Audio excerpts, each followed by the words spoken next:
Welcome to the How to Heal podcast, the show where we explore real life stories and practical tools to thrive. I'm your host, Lindsay Tremarky Richter, and through over a 15-year journey of all things healing, I'm here to hook it up. If you're feeling overwhelmed, looking for a deeper connection, or straight up in a psycho-spiritual crisis, I got you covered. Let's unearth your unique elixir to purpose, peace, and progress. Here we go. I'm celebrating with you today a year straight of weekly episodes. I'm very proud of myself for that. I'm celebrating that accomplishment, that milestone. I committed it to myself. And a lot of people were like, not a big deal. You can miss an episode, but no, recording in cars, recording week by week, batching episodes. Here I am. So I'm proud of myself and excited to share that milestone with you guys. So today we are going to talk about clarity and getting clarity. So you don't feel overwhelmed when we feel like we have 50 tabs open. And as a mom, I hear you. I have 2 daughters, one is under 2, and I always have something going on even while I'm sleeping. So how do we remain accountable to our broader goals when we have many obligations at home? And this week, we're really going to dive into some specific tools. So I'm going to give you guys some tools so that we can really hone in on getting that clarity, because it's the first pillar of my program. Clarity, consistency breeds confidence and creativity.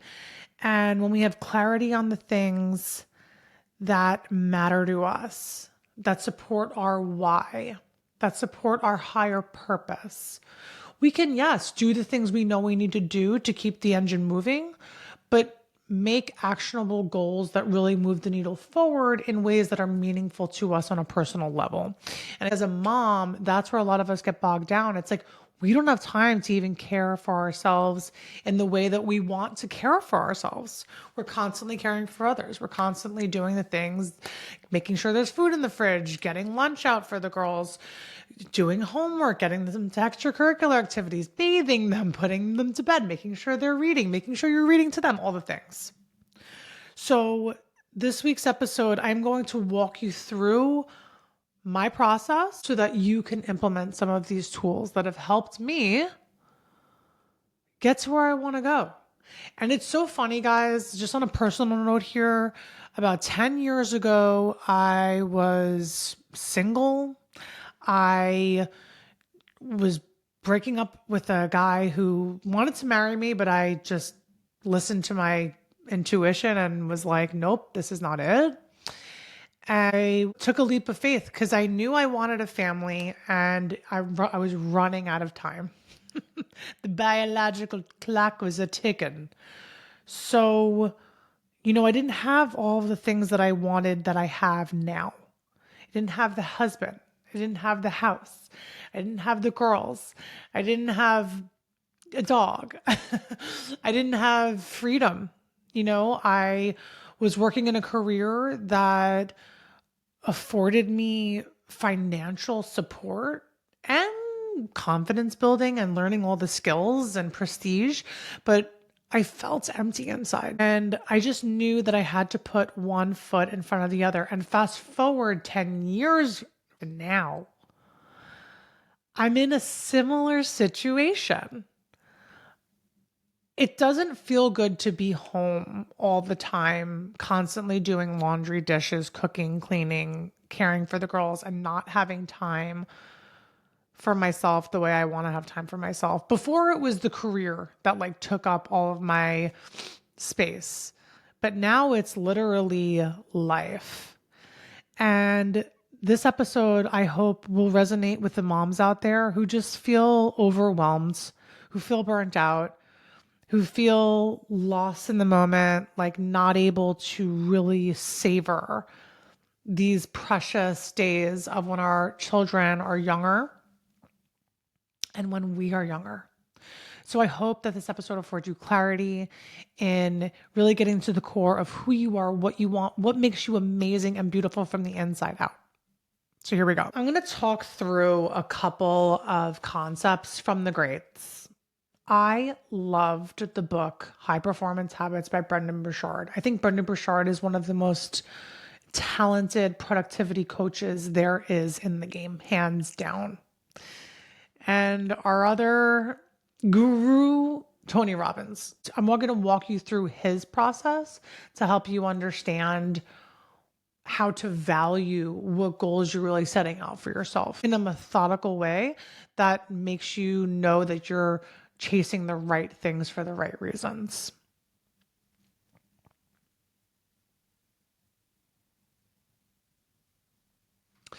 When you think about clarity, you are clear about what?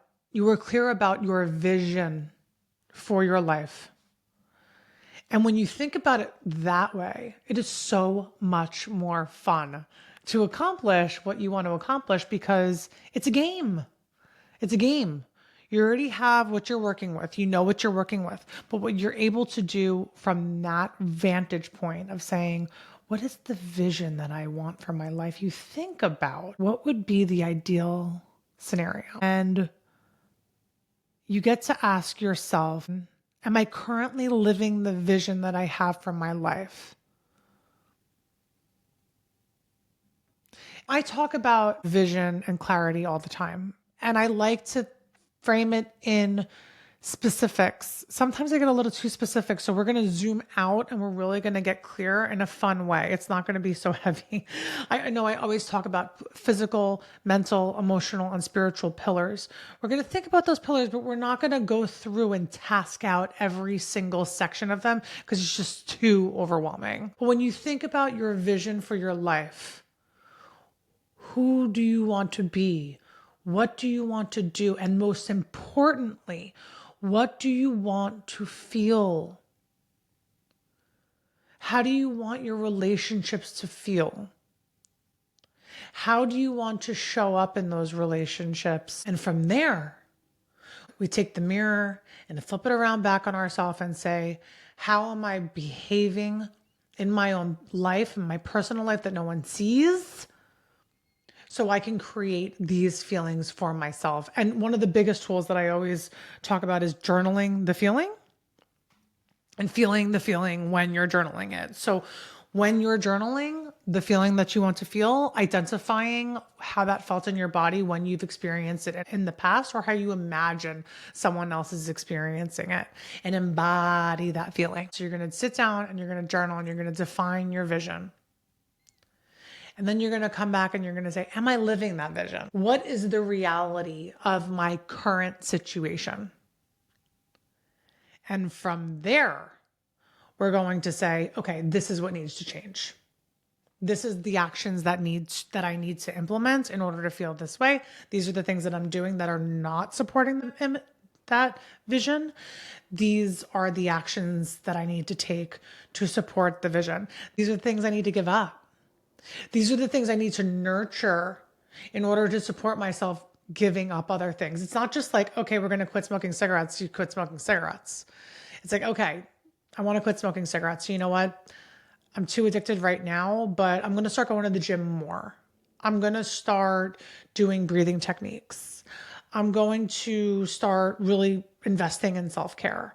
And those good habits really get you in a mind space where you feel comfortable enough and confident enough to say, I'm ready to give up this negative habit, whatever that is, because we need to identify where we feel misaligned.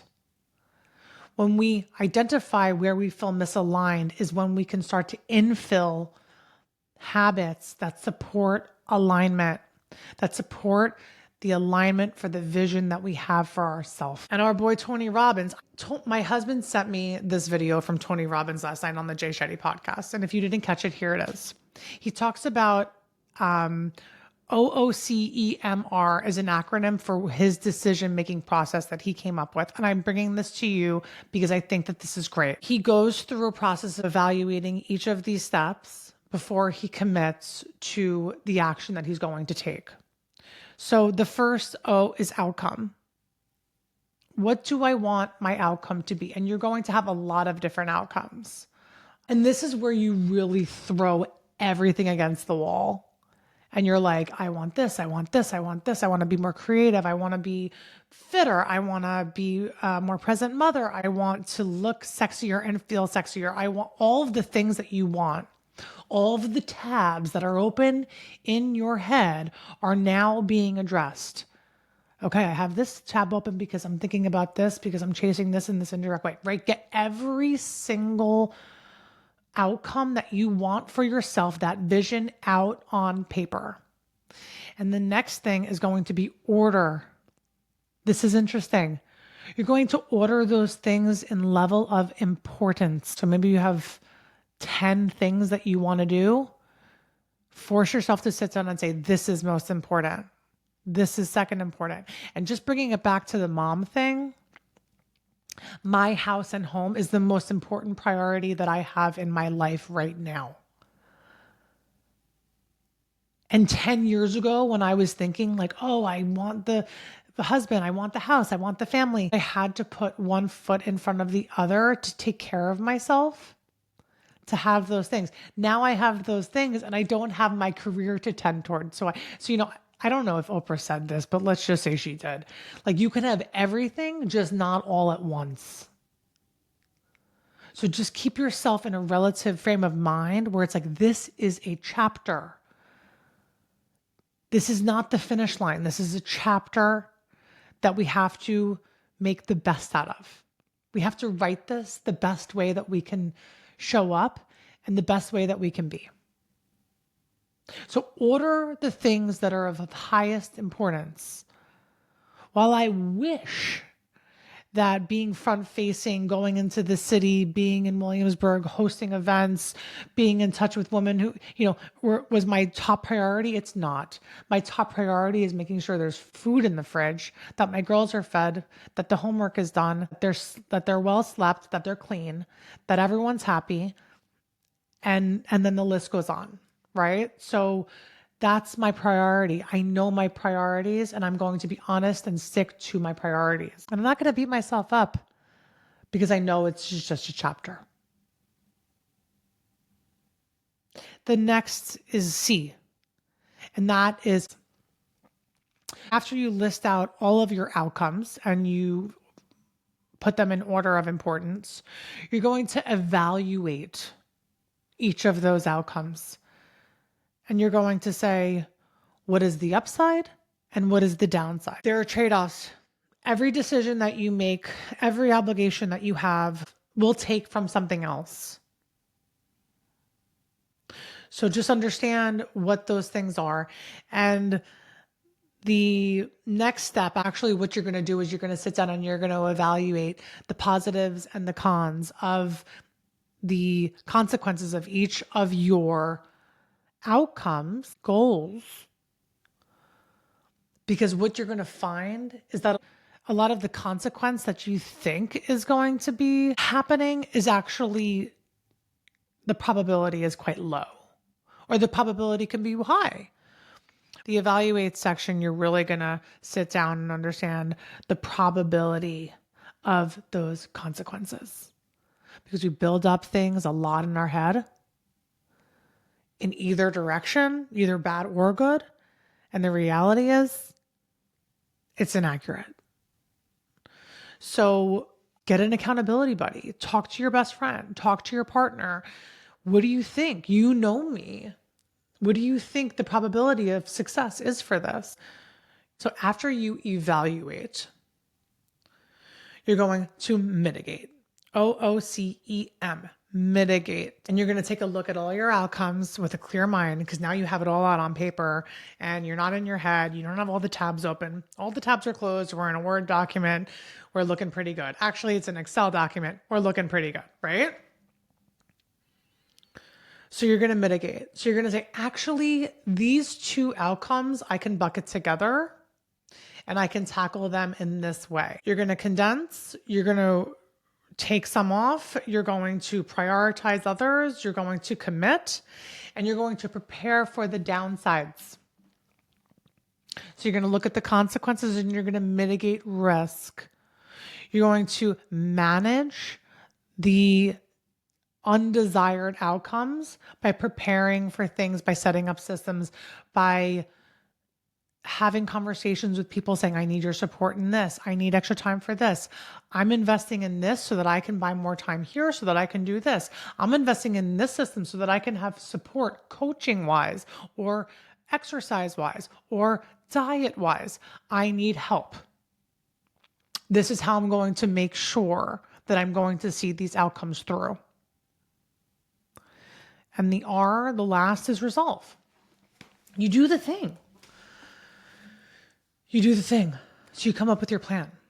So I love this process. I'm going to sit down and do this for myself right now. You know, I have a lot of responsibility. I only have so many hours in a day. But when we get clear on what our vision is at this point in our life, because I think we get so far ahead in the future, we get swept up in this dream and we accomplish the dream and we keep instilling the same systems. We keep following the same protocol, but actually the protocol needs to be reevaluated. The protocol needs to be reevaluated and for our current circumstances. Otherwise, we start to feel misaligned.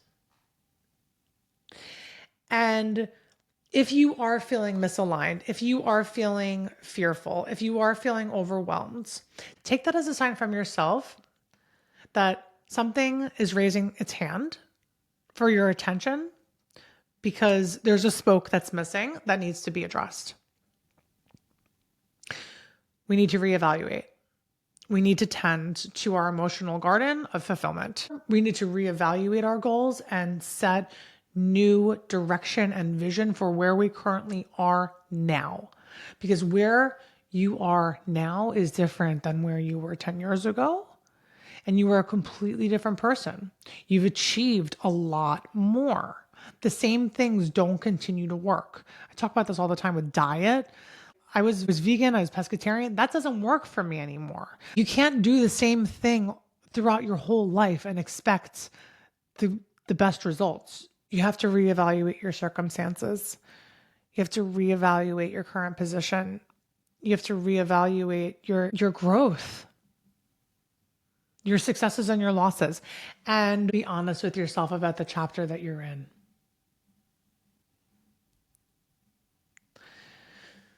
Again, you can have it all. You just can't have it all at once.